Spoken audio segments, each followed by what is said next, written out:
Tayo ay patungo sa Tigaon Market. Alright, wheat market. Bilihan ng mga isda na fresh at dried fish, gulay at kung ano-ano pa. Uso ang pajak dito, ang motorcycle at kung ano-ano pa. At iba-iba na ang nakatira dito mga kaibigan. At yun yung tindahan rin dito. At marami na ang tindahan, kaya lang ang kalsada rito mga kaibigan ay katulad din ng dati, wasak-wasak. Para tayo nasa Cambodia na maraming basura. Right, may bahay dito ng mataas. Kanino kaya yan? Hindi natin alam. Kaya mayroon ditong mayayaman na, mayroon ding mahihirap. So depende yan sa nakikita natin. At ito, ganito pa rin ang mga sitwasyon dito, mga taong nakatira. Dati malinis itong kulay na ito.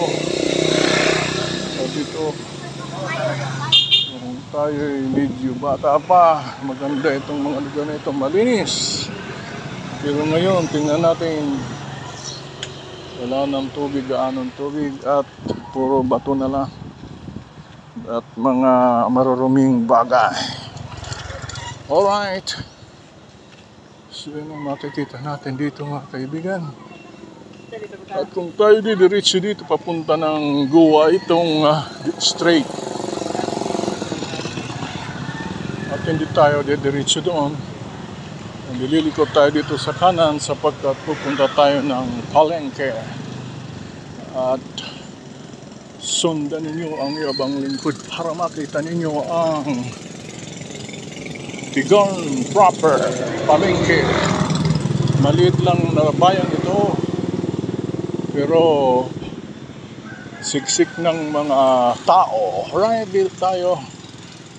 At ito'y paaralan. Ito ang tinatawag Tigaon North Central School.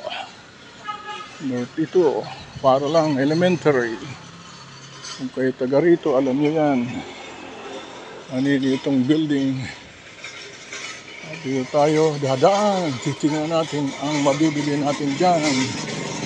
Pero unahin natin ang grocery para hindi tayo magbibigay doon sa mag-iwan sa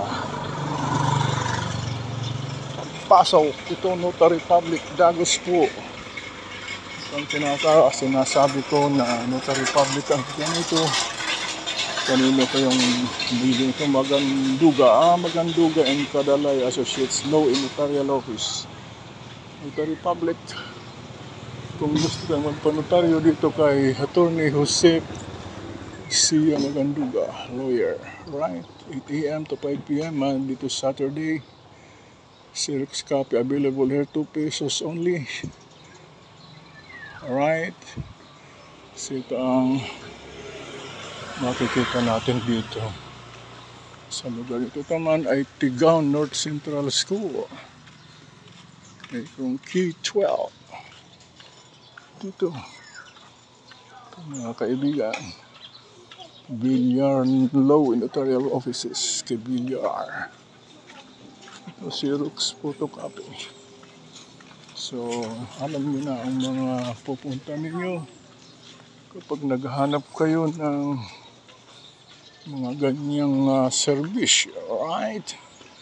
So, ito pupunta na ito sa tinatawag na Palengke. Yan o. Marami na dyan. Del Rosario Street.